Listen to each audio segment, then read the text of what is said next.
Não sabeis que sois santuário de Deus e que o Espírito de Deus habita em vós? Eu quero que você faça essa pergunta para quem está perto de você. Não sabeis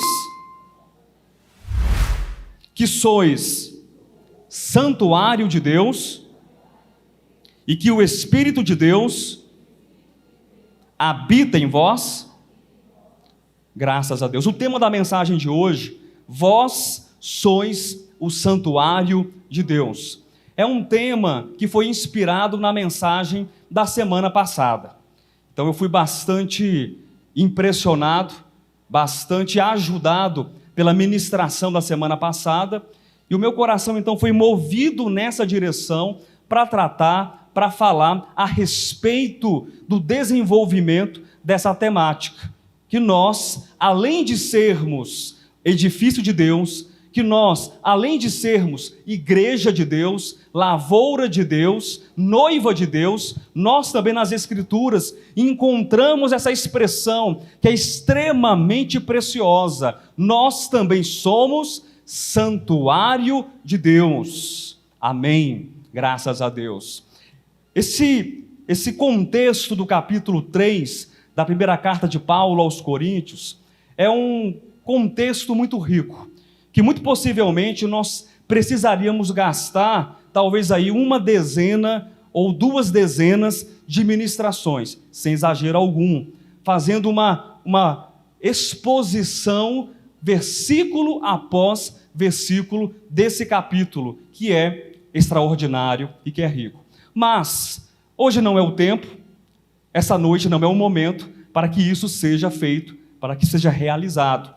Mas todavia, queridos, eu gostaria de pontuar 2 pontos que são importantes, que são indispensáveis para a nossa compreensão do tema dessa noite. E qual é o tema da mensagem de hoje? Vós sois o santuário de Deus. Bispo Josué Argolo, quais são os 2 pontos?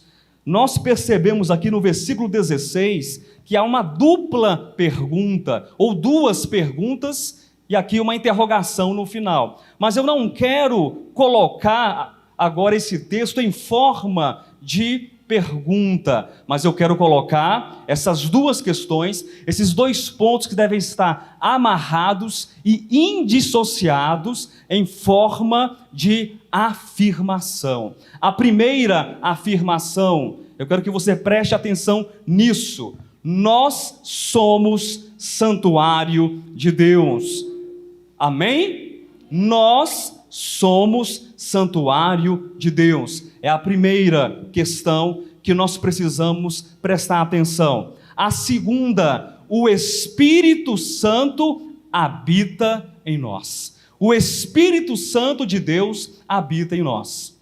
Então, ao longo da ministração, você vai perceber que essas 2 questões, esses 2 pontos, eles estão ali irmanados, eles estão juntos.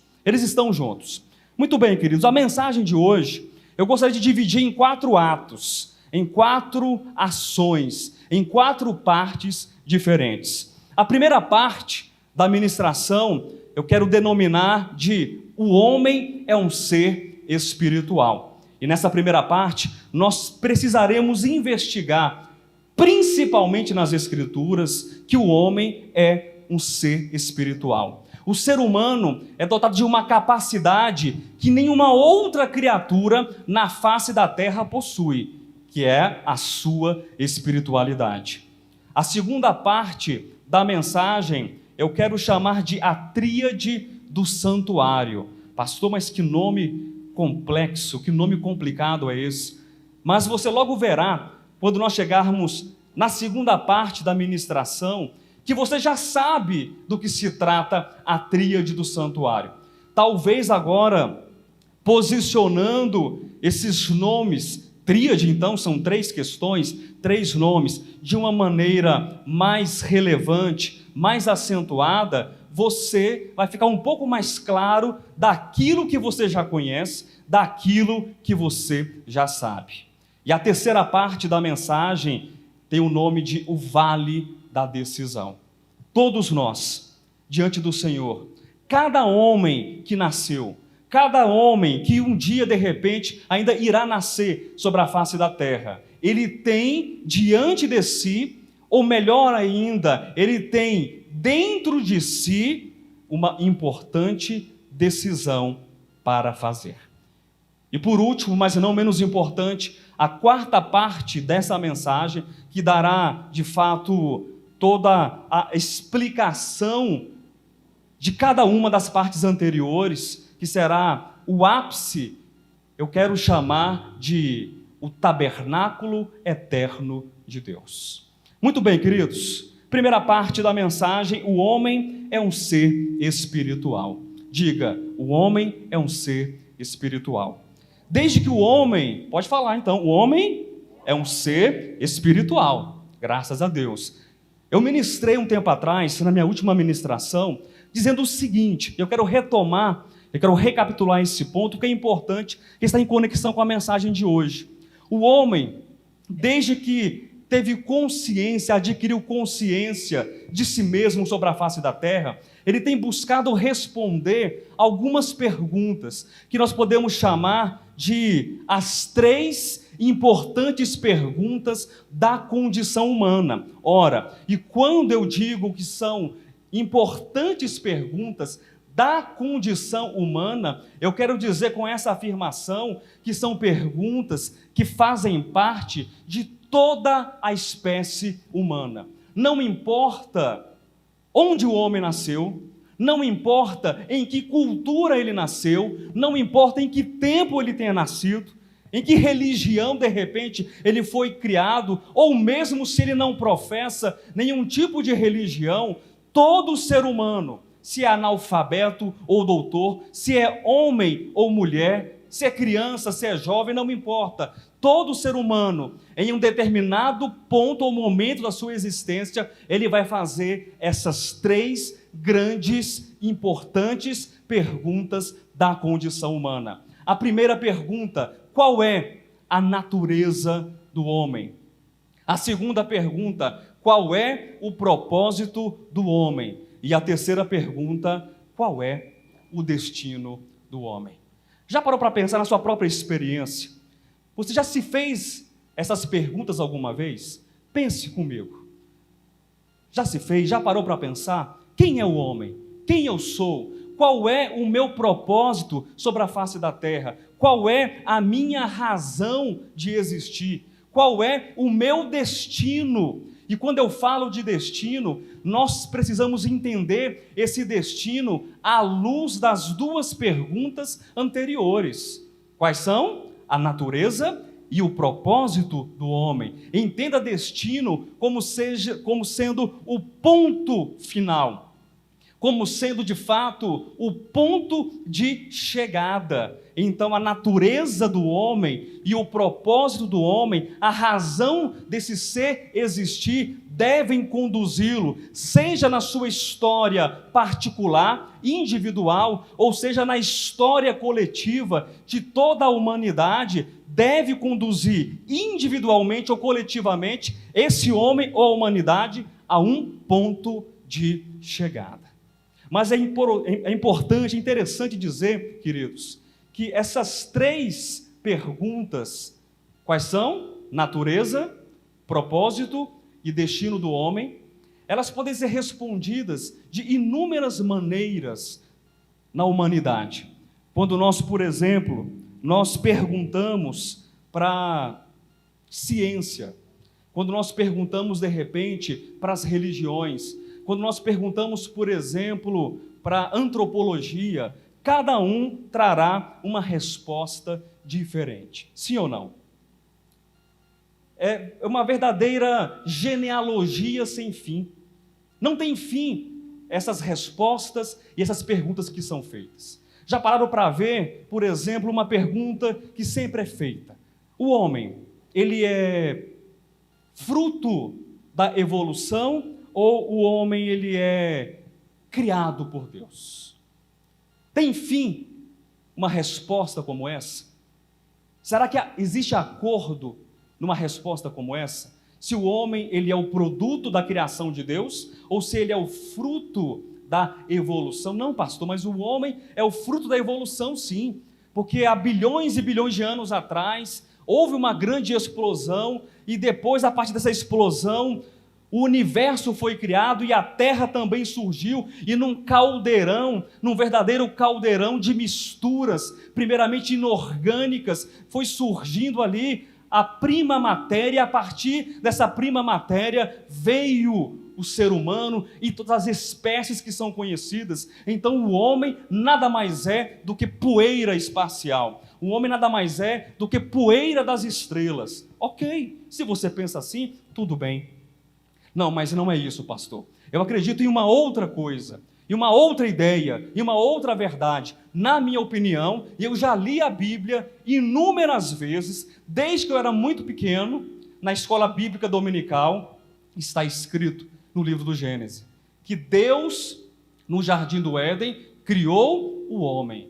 Deus, ele fez um bonequinho de barro, não está escrito lá? Mais ou menos, que as pessoas entendem. Deus criou o homem do pó da terra, e as pessoas vão falando o quê? Um bonequinho de barro, e aí Deus coloca o dedinho ali e fura o olhinho, depois fura o narizinho, e depois o buraquinho maior, e fura a boquinha, e vai fazendo todos os furos que são necessários. Mas não tem fim. Eu quero falar uma coisa para você. Não importa.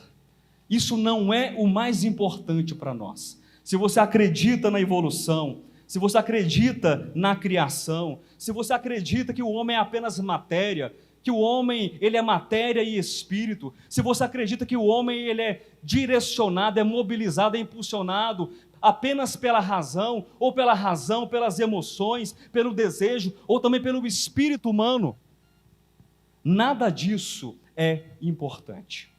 O que nos importa então? É aquilo que nós vemos em Cristo como sendo o nosso referencial e como o nosso paradigma. Se nós fizermos, queridos, essas mesmas 3 perguntas às Escrituras, perceba isso, se nós fizermos as 3 perguntas, e quais são? Quero que você memorize. Palavra-chave: natureza, propósito e destino.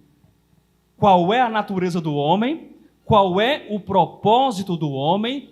Qual é o destino do homem? Se nós fizermos essas 3 importantes perguntas acerca da condição universal do homem, as Escrituras, mas agora tomando Cristo como paradigma, tomando Cristo como referencial, quais serão as respostas que nós obteremos? E esse que é o ponto importante para nós, não uma discussão filosófica, não uma discussão das ciências humanas, não uma discussão da antropologia, embora existam boas e excelentes contribuições, mas nós que nos percebemos como seres espirituais, porque essa é a temática, o homem é o quê? Um ser espiritual. Nós precisamos perguntar para as Escrituras: o que é o homem? Qual é a razão do homem? Qual é o destino desse homem? E já nas primeiras páginas das Escrituras, nós vemos em Gênesis, capítulo 1, versículo 26, que o homem foi criado, amém? O homem foi criado à imagem e semelhança de um toco de árvore. O homem foi criado à imagem e semelhança de um camelo. O homem foi criado à imagem e semelhança de um grande sol. É isso? Não. Não importa qual é a criatura, não importa qual é o objeto a que você compara, se é menor ou se é maior. Na verdade, nada pode ser comparado a esse momento sublime da criação do homem. O homem, conforme Gênesis 1, 26, foi criado à imagem e semelhança de Deus. Mas há um detalhe muito importante nesse texto. Muito importante, por quê? Porque nesse texto é dito que o homem dominaria sobre a face da terra. Quem já leu esse texto, diga amém. E aí a gente olha para o homem e fala assim, o homem dominando sobre a face da terra. Mas como dominando? O homem em muitos momentos da história, ele foi presa, ele foi consumido pelas pragas, ele foi consumido pela morte, ele foi consumido pela guerra. Eu não vejo o homem dominando sobre a face da terra. Mesma indagação, mesma pergunta, mesma inquietação que também encheu o coração do salmista Davi. E quando nós transportamos então esse mesmo texto que é citado por Davi lá para o Salmo número 8, Davi também pergunta: mas que é o homem? Ou que é o homem? Que natureza ele tem? Que propósito lhe foi conferido? Que destino esse homem tem? Para que Deus deste homem se lembre. Então percebam a construção agora dessa ideia de que o homem como um ser espiritual, e quando nós perguntamos à Bíblia sobre a natureza, propósito e destino do homem, nós percebemos em Gênesis 1, 26, em Salmo capítulo 8, e muito posteriormente, séculos depois, com uma clareza notável, com uma clareza impressionante, nós percebemos o escritor da carta aos Hebreus, no capítulo 2, dizendo, falando, revelando, descortinando quem é esse homem. E esse homem, a priori, não é você. Esse homem, a priori, não sou eu, não somos nós, mas é Cristo. E a partir daqui, então, nós precisamos ver Cristo como paradigma de tudo aquilo que nós fazemos e realizamos. Cristo é esse homem que foi chamado, Cristo é esse homem que foi eleito, Cristo é esse homem, então, perfeito, no qual e nele todos aqueles que têm um coração em conformidade com Cristo e com Deus, também podem reinar, também podem governar, também podem estar sobre o mundo com glória e com a manifestação de Deus em suas vidas. Queridos, mas é importante nós pensarmos sobre isso, que o nosso pensamento não deve estar, de repente, vagueando atrás de perguntas ou de respostas da filosofia, da ciência, da religião, explicando a condição, a natureza do homem. O homem é um ser espiritual. Amém? E por ser um ser espiritual, nós entendemos que o homem, ele possui dentro de si um destino que já foi plantado, um destino que já foi semeado por Deus. Eu quero ler com você um texto em Filipenses capítulo 3, é um texto bastante conhecido, a partir do versículo 12 até o versículo 16. O homem é o quê? É um ser espiritual. Perceba isso. Ora, se o homem é um ser espiritual, nós sabemos que a natureza do homem, embora física e material, ela é primeiramente, ou mais importante, a natureza do homem é o quê? Espiritual. Embora o homem esteja caminhando sobre a face da terra e construa uma vida, sim ou não? Você constrói uma vida? Você tem propósitos? Você tem razões para estar aqui sobre a face da terra? Você tem propósitos? Sim, mas muito mais importante do que as nossas razões ou propósitos passageiros, nós temos um propósito espiritual. Eu tenho um destino, eu vou chegar em algum lugar. Nós temos também esse destino humano e físico e objetivo e concreto, mas muito mais importante do que qualquer destino ou finalidade ou finalização nessa terra, nós temos também natureza, propósito e um destino espiritual. Filipenses 3, 12 a 16. Não que eu tenha já recebido ou tenha já obtido a perfeição, mas prossigo para conquistar aquilo para o que também fui conquistado por Cristo Jesus. Irmãos, quanto a mim, não julgo havê-lo alcançado, mas uma coisa faço, esquecendo-me das coisas que para trás ficam e avançando para as que diante de mim estão, prossigo para o alvo, para o prêmio da soberana vocação de Deus em Cristo Jesus. Todos, pois, que somos perfeitos, tenhamos esse sentimento. Todos, pois, que somos perfeitos, tenhamos esse sentimento. Qual o sentimento desse homem espiritual? Eu fui conquistado por Cristo. Cristo já me conquistou, mas eu também preciso adquirir. Eu também preciso conquistar a Cristo. Eu não estou ainda completamente aperfeiçoado. É o que diz o versículo 12.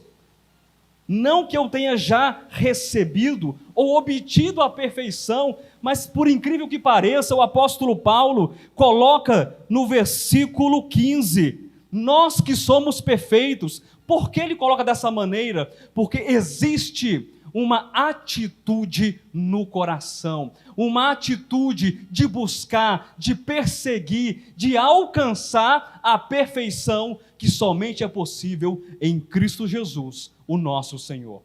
Quem está entendendo? Diga amém. Então o homem é um ser espiritual.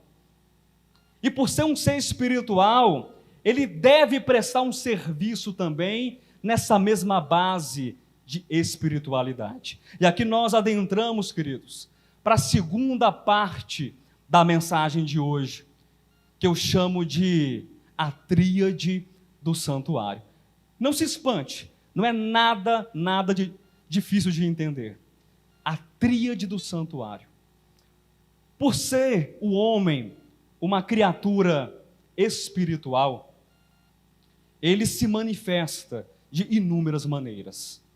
Nós olhamos para o mundo e existem inúmeras formas de manifestações da espiritualidade humana. E não cabe nesse momento, nem eu, nem você, julgarmos o que está certo, o que está errado, religião, denominação, culto, A, B ou C, não é aquilo que nós precisamos ou devemos fazer nesse momento. Mas se nós analisarmos qualquer religião do mundo, preste atenção nisso que eu estou dizendo.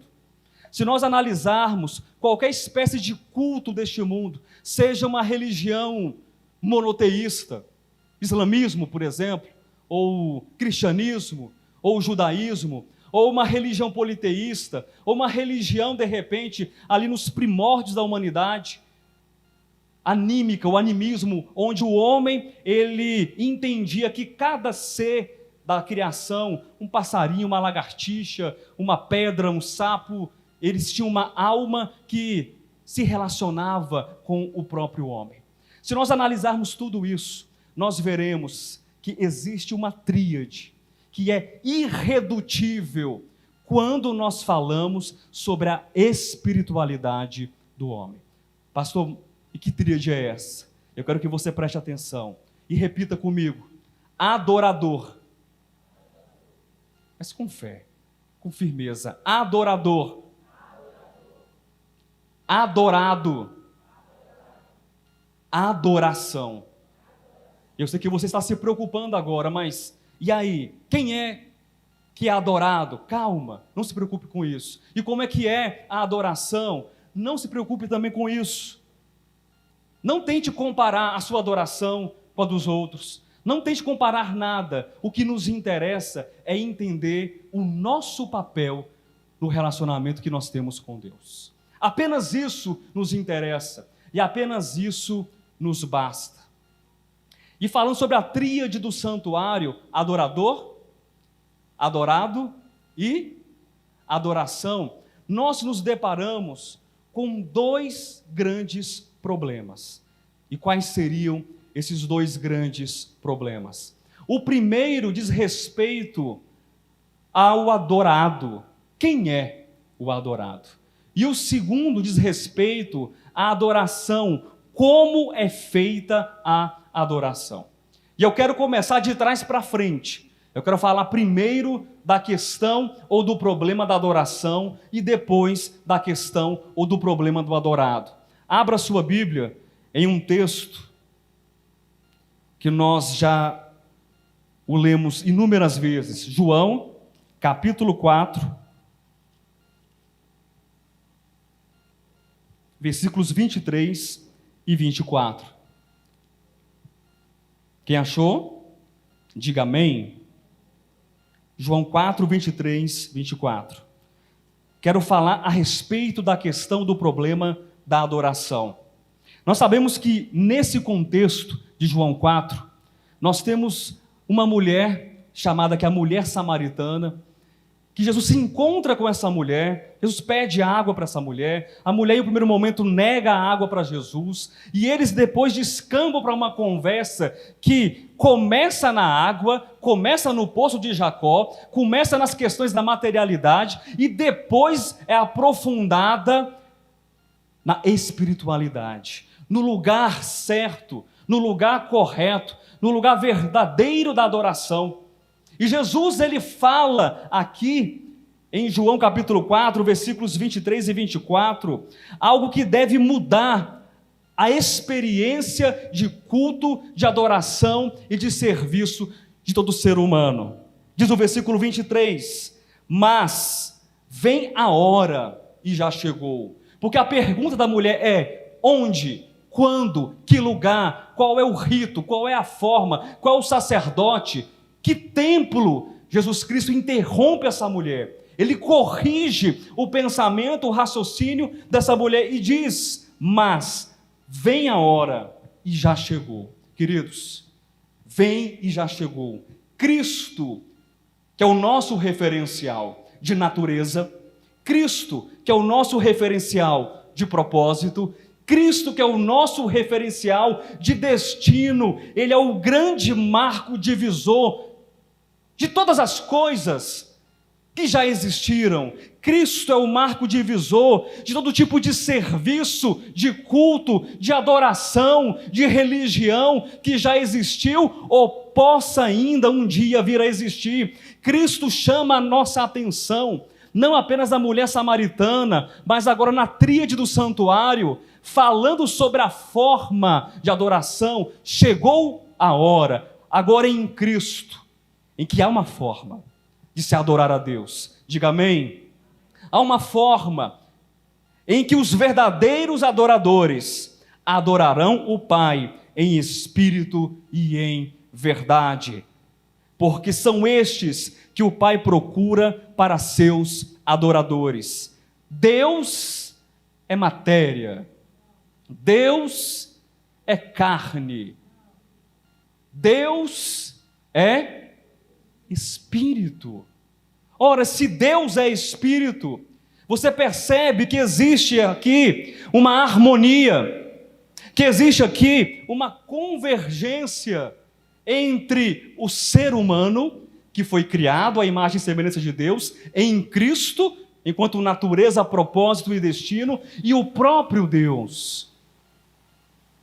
Todos os animais foram criados, cada um a sua espécie, brotaram da terra, brotaram das árvores, brotaram das plantas, brotaram de qualquer lugar, mas o homem não.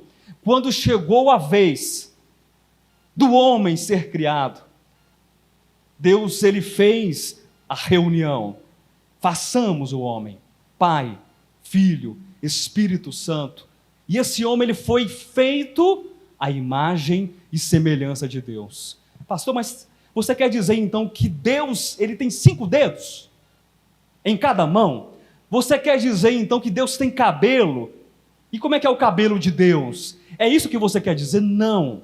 Porque a parte que nos interessa, essa imagem, a imago Dei, a semelhança, não é propriamente aquilo que está do lado de fora, mas é aquilo que foi colocado dentro do homem. Você é um receptáculo, você é um vaso que contém Deus, que contém o Espírito Santo de Deus. Então a nossa adoração, ela precisa estar nessa base. O nosso serviço a Deus precisa estar nessa base. Não são coisas, não são formas, não são modos. Não é o toque do chofar que atrai a glória de Deus.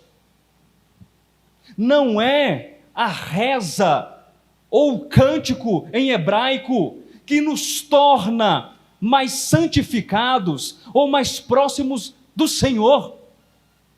O que faz do nosso serviço, o que faz da nossa adoração, uma adoração aceita por Deus.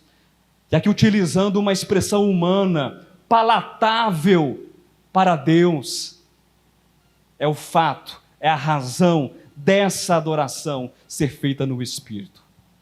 Então, tudo que nós fizermos deve ser feito de que maneira? Ainda que haja uma manifestação física, mas deve brotar de onde?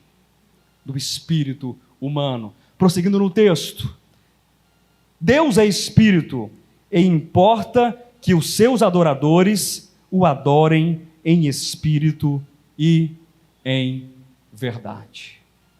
Deus é espírito e importa que os seus adoradores o adorem em espírito e em verdade. Pastor, mas eu quero fazer um show, quero soltar fogos de artifício para chamar a atenção de Deus.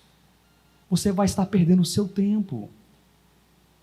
Deus não precisa de coisas externas. Deus precisa de um coração voltado em verdadeira sintonia e espiritualidade a Ele. Essa é uma primeira questão. É um primeiro problema da tríade do santuário. Mas há um outro. Qual é? Quem é o adorado? E aqui, irmãos, deixa eu confessar uma coisa para vocês. Aqui a coisa fica muito complicada. Muito mais complicada. Porque quem é o adorado? Preste atenção. São 3 elementos que são o quê? Irredutíveis. Significa o quê? Esses elementos, eles precisam estar ali, nessa tríade do santuário, do culto da adoração. O primeiro elemento é o adorador. Quem é o adorador? É fácil de falar quem é o adorador? Olha para você. Olha para o seu lado. O homem é o adorador. Sim, o homem é o adorador. Não existe outro adorador.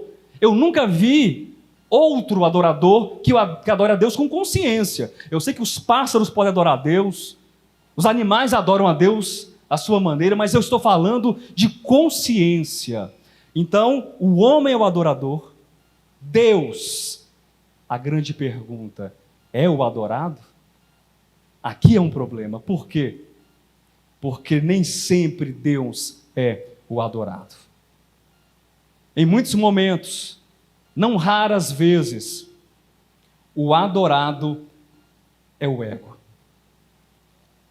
O adorado é o próprio homem, ou seja, existe aqui uma deturpação de posições, existe aqui algo que fere a própria noção de espiritualidade com Deus e em Deus, sabendo o homem que ele é o adorador, ele deveria prestar única e exclusivamente culto, serviço e adoração para Deus. Mas não, o homem não faz isso. O homem diz no seu próprio coração: eu subirei, eu colocarei o meu trono acima das estrelas. Não, pastor, você está errado, eu já li isso aí. Eu já li esse texto de Isaías. Não é o homem, é o Lúcifer, é Satanás. Mas será que em muitos momentos nós não somos impregnados, nós não somos possuídos pelo mesmo Espírito, pelo mesmo sentimento de rebeldia, de auto-adoração, e colocamos Deus de lado, e falamos: não, Deus não vai ser adorado, porque agora é a minha vez. Esse é um grande problema, queridos, que infelizmente tem tirado do serviço comum da igreja a sua razão de existir. Esse é um grande problema que tem tirado da igreja o seu propósito e tem roubado a verdadeira natureza e o destino do homem. Quando o homem se coloca agora no lugar de Deus, quando o ego do homem é mais importante, as escolhas do homem são mais importantes, os prazeres, a razão do homem, tudo é mais importante, mas nós somos então convidados, não apenas a fazermos uma reflexão, mas também a nos arrependermos sempre que for preciso, sempre que for necessário, e ao fazermos essa pergunta às Escrituras, tendo Cristo como referência, tendo Cristo como paradigma, e quando nós perguntarmos quem é o adorado, nós precisamos ser honestos, nós precisamos ser sinceros, e se nós verificarmos a luz de Cristo, se nós verificarmos a luz do Espírito Santo de Deus que habita em nós, que Deus não está sendo glorificado, que Deus não está sendo adorado, nós precisamos nos arrepender, nós precisamos converter e direcionar o nosso coração em direção ao Senhor. Quem está entendendo, diga amém.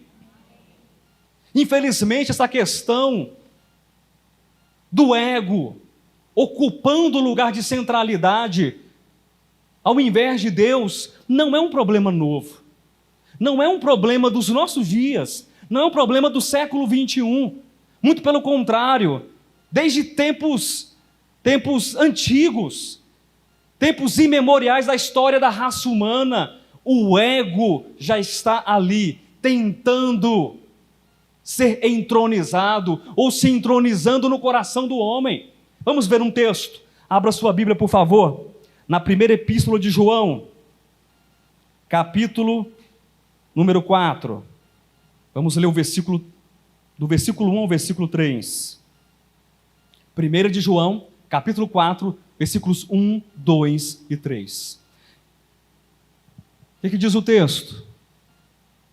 Amados, não deis crédito a qualquer espírito, antes provai os espíritos se procedem de Deus, porque muitos falsos profetas têm saído pelo mundo fora. Nisto reconheceis o Espírito de Deus. Todo espírito que confessa que Jesus Cristo veio em carne é de Deus. E todo espírito que não confessa Jesus não procede de Deus. Pelo contrário, este é o espírito do anticristo. Todo espírito que não confessa a Cristo, que Cristo veio em carne, é o espírito do anticristo, a respeito do qual tendes ouvido que virá. É isso? O espírito do anticristo que virá. É isso que diz a Bíblia? Está escrito. Que vem e presentemente já está no mundo. Tantas pessoas, nós já falamos isso aqui, eu acho que 1 milhão de vezes. Tantas pessoas estão mais preocupadas com a genealogia da besta.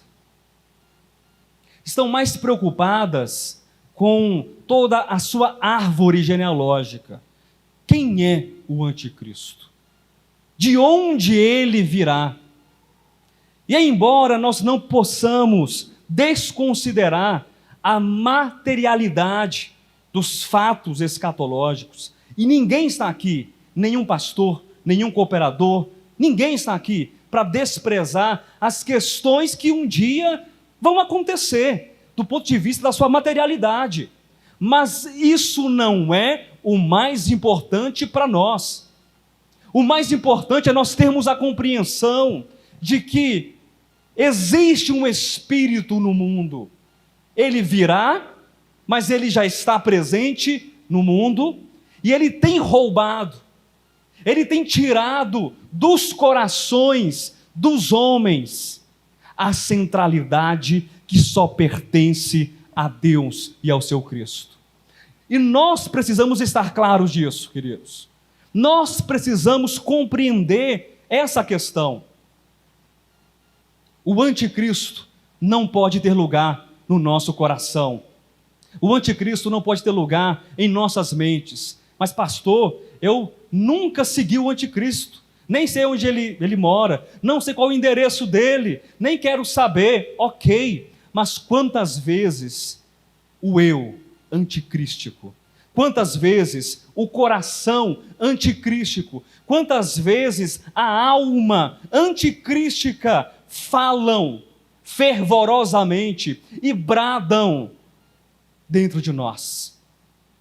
Queridos, nós precisamos compreender que nós estamos em um processo de edificação, nós estamos em um processo de construção que é espiritual.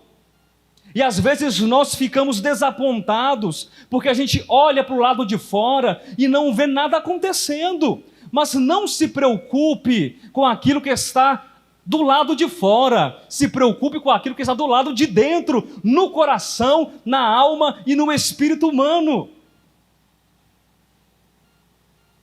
Isso é o importante para nós. Nós não podemos permitir que esse espírito do anticristo venha roubar a centralidade, o governo de Cristo em nossas existências. Esse problema precisa ser tratado hoje, amanhã, depois de amanhã, sempre que nós percebermos que o nosso coração está se desviando da verdade, sempre que nós percebermos que o nosso coração está tendo, de repente, ares anticrísticos, posicionamentos anticrísticos, nós precisamos pedir: Senhor, eu preciso de ajuda, eu preciso de suporte, eu preciso de socorro, eu preciso mais da Tua graça, eu preciso mais de Ti, Senhor, porque eu faço parte do santuário de Deus, porque o Espírito Santo de Deus habita em mim e habita nesse santuário, nessa coletividade. Eu não posso estar perdendo o meu tempo, eu não posso estar perdendo o alvo, a direção. Amém? Existem pessoas que estão preocupadas com coisas, com formas, com objetos, com genealogias, com histórias, mas nada disso é capaz de trazer paz para o homem, nada disso é capaz de recuperar o homem.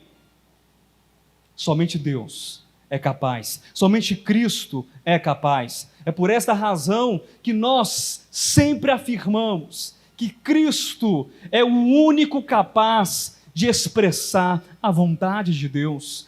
Cristo é a perfeição que Paulo buscava, Cristo é a perfeição que Pedro buscava, Cristo é a perfeição que João e os apóstolos buscaram. Cristo é a nossa perfeição, Cristo é a nossa ponte que nos conecta com Deus, Cristo é a escada que nos leva a Deus, Cristo é a interpretação das Escrituras, Cristo é a revelação precisa, exata, incorrigível, nada pode ser, tem que ser corrigido em Cristo, da parte de Deus. É Ele que nos leva ao Senhor. Tem gente que fica perguntando assim, mas por que esses irmãos sempre falam em todo culto, em toda reunião de domingo, se não é no domingo, se é no domingo não, que Cristo é a chave hermenêutica das Escrituras. É apenas uma expressão pomposa? Diga para mim, será que é?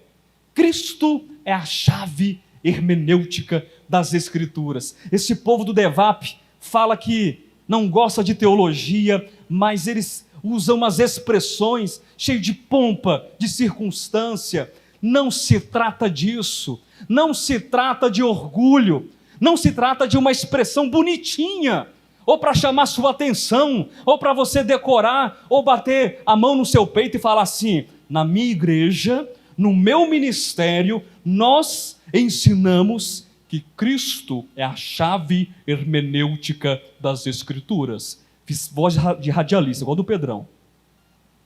não é para isso. Eu fiquei muito intrigado novamente com essa questão da hermenêutica. Embora nós saibamos o que significa a hermenêutica, que é a tradução, eu procurei na língua mais próxima, na língua que é o avô da língua portuguesa aqui do Brasil. Cristo é a tradução das Escrituras. O que significa isso? Glória a Deus, pode dizer glória a Deus. Cristo é a tradução das Escrituras. Ou seja, a minha lente de visão, a minha lente de percepção, de tradução, não é a revista e atualizada. Não é a corrigida. Não é, diga outras versões aí, King James. Qual outra? Versão espanhola Recobro, excelente, mas também não é. Nova versão, linguagem de hoje, não, nada disso. Cristo é a minha versão das Escrituras. Cristo é a minha versão de tudo aquilo que eu preciso compreender para ter paz com Deus, aliança com Deus, para ser de fato um entre centenas e centenas de sacerdotes do Deus Altíssimo. E eu digo sacerdote não no sentido deturpado da religião, porque eu sou pastor, não, mas sacerdote como você, sacerdote como você, sacerdote como todos que estão aqui e aqueles que não estão aqui. Aquele que adora, aquele que serve, aquele que cultua, aquele que canta, aquele que expressa Deus, porque faz parte de um santuário espiritual, faz parte de um tabernáculo que é espiritual. E eu pesquisei a respeito dessa palavra, traduzir ou tradução. Traduzir vem do latim traducere, que significa conduzir, que significa guiar, que significa transportar. Você percebe a riqueza disso? Quando nós falamos que Cristo é a tradução, é a hermenêutica das Escrituras, nós estamos dizendo para você que Cristo é o único eleito por Deus, é o único escolhido por Deus para guiar o homem até Deus. Deus tem o seu Cristo para fazer isso. Cristo é o único separado, preparado, capacitado, habilitado para ser a ponte, para fazer a transferência do homem que jazia em trevas, que estava morto em delitos e pecados, que estava acorrentado no império das trevas, e agora em Cristo e por Cristo, este homem é transportado, é movido para o reino do Filho, para o reino de paz, de graça e de amor. Cristo é a ponte, Cristo é o guia, Cristo é a orientação, Cristo é a bússola para nós que fazemos parte desse santuário. Hoje eu tive uma experiência, eu gosto muito das experiências que me fazem avaliar a minha espiritualidade e a minha conexão com Deus. Eu tive uma experiência com meu filho caçula, Natan. Vocês conhecem, um baixinho dos olhos verdes. E geralmente aos sábados ou aos domingos nós vamos ao mercado, que fica perto da nossa casa. É bem pertinho. É um programa de final de semana entre pai e filho. Nem que seja para comprar de repente ali um ketchup. Alguma coisa a gente vai, a gente sai, a gente passeia e está conversando. Aí hoje o Natan me surpreendeu, presta atenção nessa história, que me fez olhar para a minha conexão com Deus. A gente atravessou a pista e o Natan falou: pai, hoje eu vou levar você para o mercado. Eu vou te conduzir até o mercado. Aí eu perguntei: você vai fazer isso? Vou. Atravessamos, peguei na mãozinha dele, as duas pistas, e aí fomos andando. Na primeira oportunidade, me perdoe, viu, queridos, mas assim, eu fiz isso para testar o menino, tá? Eu falei, Natan, então vamos por aqui. Tentando colocar o menino no caminho errado, na hamartia, no erro do alvo. Aí o Natan falou que não, pai, não é por ali, é por aqui. Aí fomos andando, caminhando, e ele foi dizendo, é por aqui, e depois por aqui, e por aqui, por aqui, por aqui. De repente nós nos deparamos com uma placa de endereço, com quadra, conjunto. Aí ele falou, pai, o mercado está depois da bandeira azul. A bandeira era a placa. Aí nós fomos e chegamos ao mercado. Pastor, mas o que isso tem a ver? Tem tudo a ver. Aquele menino, ele foi como um guia. Ele foi como uma ponte. Ele foi como um tradutor do caminho, dizendo, pai, é por aqui, depois dessa placa, e depois de outra placa, assim, assim, assim. Ele foi traduzindo, ele foi interpretando o caminho. Quando eu cheguei em casa, eu falei, Senhor, isso é uma experiência para eu aprender mais sobre Ti.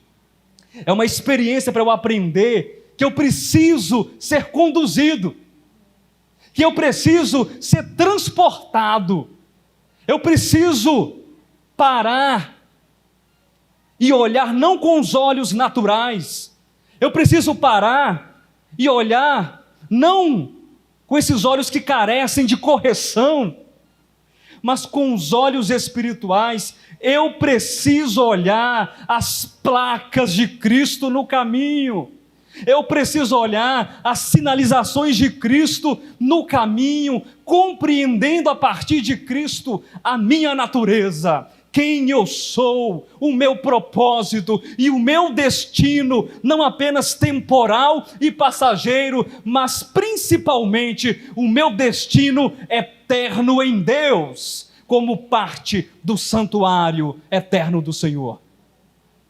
Na simplicidade, quando você se permite ser conduzido, quando você se permite que essa tradução, esse transportar, modifique aquilo que está no teu coração. E quando isso passa a acontecer, queridos, o ego vai perdendo espaço.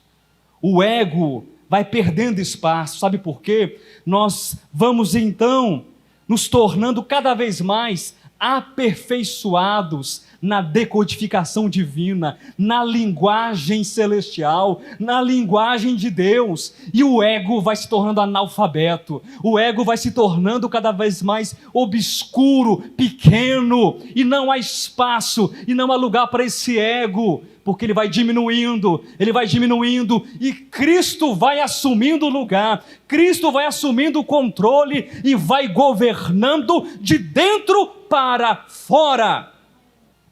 Nós somos seres espirituais.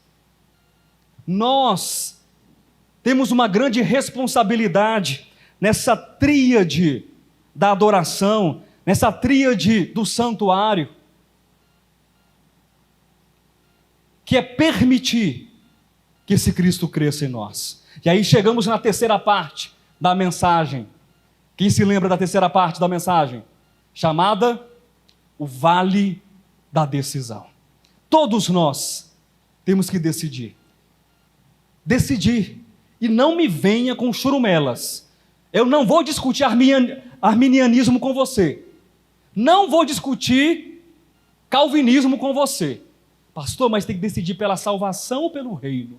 Pastor, tem que decidir pela vida eterna ou pelo... Eu não vou discutir isso com você. Nós somos seres dotados de consciência. Nós somos seres dotados de espiritualidade. E por incrível que pareça, esse conceito de espiritualidade, ele está se tornando até mesmo, escute isso, no meio acadêmico, um conceito mais aceito. Hoje em dia já se fala de homo spiritualis.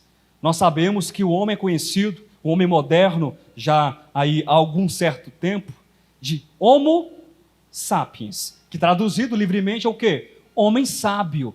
Mas já há um grupo de cientistas da religião, não apenas de teólogos, mas cientistas da religião, de antropólogos, que dizem que o melhor termo para o homem não seria o homem sábio, Homo sapiens, mas seria o homem espiritual, porque essas pessoas compreenderam que o homem, e somente o ser humano, ele é dotado de uma capacidade que o leva a buscar a sua espiritualidade. E então, já que nós somos seres espirituais, nós somos os adoradores de Deus, nós estamos num serviço de adoração que nos conecta com o Senhor, e a conexão ela é racional, a conexão é emocional e a conexão é espiritual. Nós precisamos decidir o que nós faremos então. E aí Joel nos apresenta, capítulo 3, versículo 14, vou apenas citar esse texto, que chegará um momento, preste atenção, chamado de o Vale da Decisão. É o Vale da Decisão, onde multidões, povos e povos, estarão ali nesse Vale da Decisão, e haverá uma grande batalha.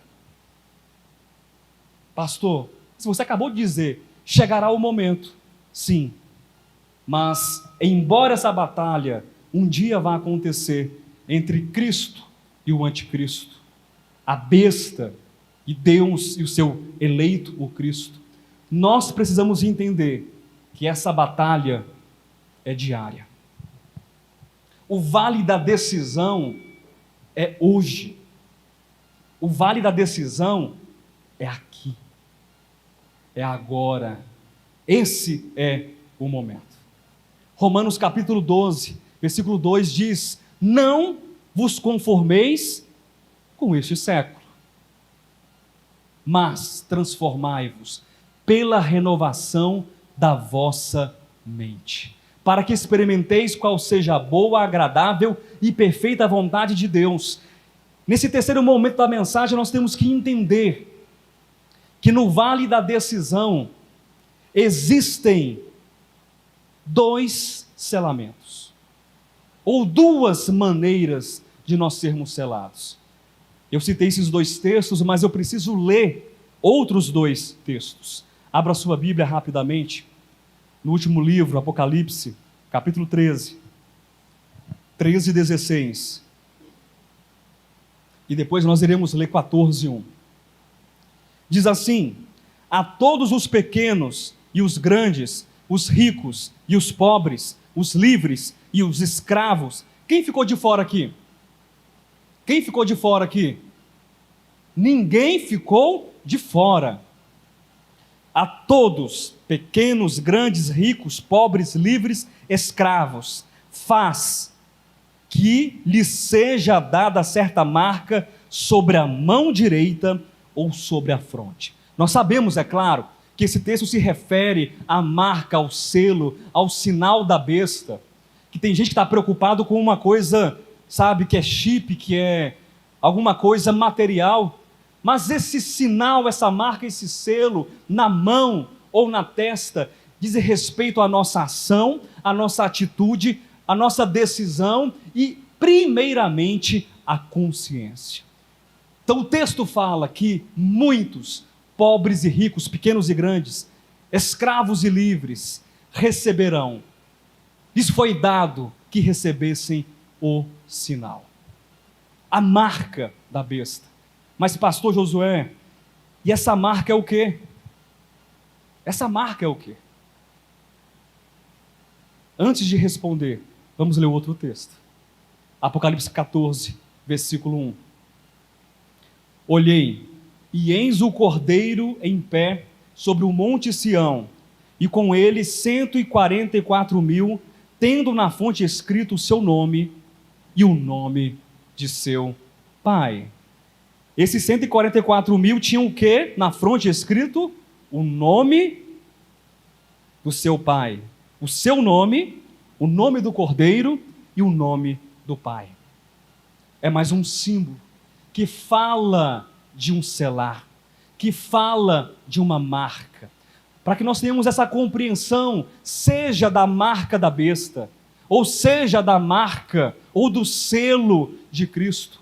Nós temos que entender qual é o entendimento que as Escrituras possuem sobre o selar orgânico nas Escrituras. Fala sobre a posse, fala sobre possuir através do amalgamar, do juntar, do misturar na mente, no coração, no espírito, na alma daquele que é selado, de características essenciais daquele que está selando. Quem entendeu? Está complicado? Nós temos a posse, o amalgamar, nós temos a mente que é selada e as características daquele que sela. Então, seja a marca de Cristo, seja a marca da besta, essa criatura chamada ser humano, ele possui e também é possuído pelas características daquele que o selou. A grande pergunta é: eu estou selado com o quê? Queridos, há algo muito interessante sobre a consciência humana. A consciência humana, ela tem uma natureza plástica.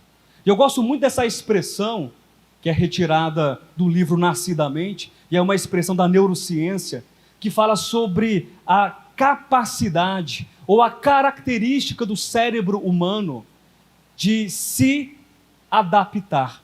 Essa plasticidade ou neuroplasticidade é uma capacidade que o ser humano tem de se adaptar, de aprender, de reformular, de ressignificar. E quando nós trazemos isso para a nossa experiência espiritual, nós entendemos que o ser humano, em sua consciência, ele pode estar se moldando ou à marca da besta, ao império das trevas, a uma consciência caída, ou também ele pode estar se moldando, se adaptando, se ajustando à consciência de Cristo e aos princípios do Evangelho.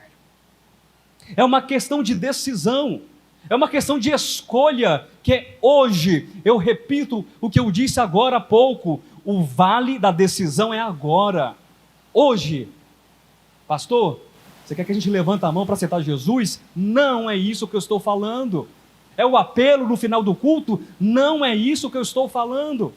Porque um rito, uma exposição de uma mão levantada, não diz, na verdade, se você está selado por um, por outro, que é o coração ligado a Cristo. Essa marca da besta é o ego. Essa marca do anticristo é o espírito que nega a verdade, que nega a Cristo. E ao contrário, o selar na fronte, o selar na testa do nome de Cristo e do Pai e do seu Pai corresponde a uma consciência humana que é ajustada. Lembra essa palavra? Ajustamento. É a justificação, é uma consciência ajustada ao próprio Cristo. Corresponde a um coração que é fidelizado ao próprio Deus e à sua verdade. Perceba que nesse texto, esses milhares de milhares, que é um número simbólico, recebem na testa o nome de Cristo e o nome do Pai. Significa que na nossa experiência, nós somos ajustados, somos justificados ao Cristo. E o nosso coração é fidelizado, amarrado e justificado na verdade, que é Deus, que é o próprio Deus. Então há uma decisão. E nós já tomamos essa decisão. E nós estamos firmes nessa decisão. Nós decidimos, nós escolhemos Cristo Jesus, o nosso Senhor. E o diabo, e as trevas, e o anticristo, nada tirará essa decisão de nós. Primeira parte, o homem é um ser espiritual. Segunda parte, a tríade do santuário. Terceira parte, o vale da decisão. Diga, eu já estou nesse vale. E tudo isso nos faz, então, chegar ao ápice dessa ministração que fala do santuário eterno de Deus. O título da mensagem é vocês são o santuário de Deus. Abra sua Bíblia e é o último texto que eu vou ler, queridos. Ainda em Apocalipse, capítulo de número 21, versículos 1, 2 e 3. Vi novo céu e nova terra, pois o primeiro céu e a primeira terra passaram, e o mar já não existe. Vi também a cidade santa, a nova Jerusalém, que descia do céu da parte de Deus, ataviada como noiva, adornada para o seu esposo. Então, ouvi grande voz vinda do trono, dizendo: eis o tabernáculo de Deus com os homens, Deus habitará com eles, eles serão povos de Deus, e Deus mesmo estará com eles. A última parte dessa ministração fala sobre o santuário eterno de Deus. A nova Jerusalém é o santuário eterno de Deus. Um santuário que diz que Deus estará entre os homens. Um texto que fala de um santuário que estará com os homens. E um santuário que estará no homem e também no próprio Deus. As lágrimas não existirão mais. A dor não existirá. O choro, o sofrimento, o pranto, nada disso existirá, porque Deus reunirá o seu povo. Deus reunirá o seu povo. E eu disse que esse texto seria o último texto, mas não será o último texto. Me suportem mais em um momento. Em um último texto. Um último texto. E esse texto, ele é o motivo de eu ter pedido para os irmãos repetirem aquela canção. Aquela canção. Queridos, quando nós falamos de santuário, preste atenção. Quando nós falamos de edifício, quando nós falamos de igreja, lavoura, noiva, nós temos que entender que há um princípio de unidade na coletividade. Eu vou repetir. Unidade na coletividade. Olha para perto de você. Tem quantos aí? Nós somos muitos. Nós somos muitos. Nós somos muitos, mas somos um pão. Nós somos muitos, mas somos um só corpo em Cristo Jesus. Nós somos muitos, mas nós somos apenas um santuário eterno de Deus. E a Nova Jerusalém, ela é a resposta de uma oração. Você sabia disso, Marcinho? Sabia disso, Rodolfo? Que a Nova Jerusalém é a resposta de uma oração. Aí você pergunta, pastor, quem foi que orou? Foi Billy Graham? Foi Ellen White? Quem foi? Joseph Smith? Quem foi que orou, pastor? Porque eu aprendi, está escrito na Bíblia que a oração do justo muito pode em seus efeitos. Então, alguém orou. A Nova Jerusalém é a resposta de uma oração. E eu vou mostrar para você quem foi que orou. Aqui você já tem a concretização e a resposta, mas eu vou te mostrar quem foi que orou. João, 17, versículo 21, e se coloque de pé. Você precisa ouvir esse texto em pé.